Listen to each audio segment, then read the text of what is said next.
Olha, 2 mesinhos. Prestando atenção na TV. Bob Esponja.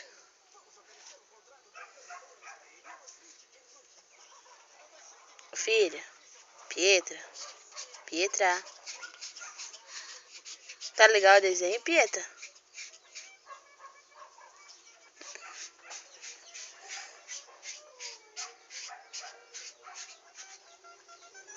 Falei, pai, pensei que ia ficar parecendo o Bob Esponja.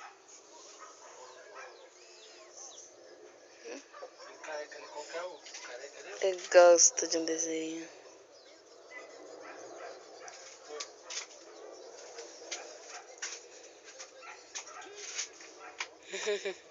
Vai começar a rir daqui a pouco.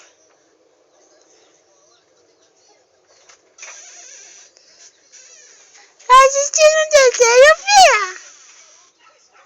Ele tá assistindo desenho? Tá assistindo Bob Esponja?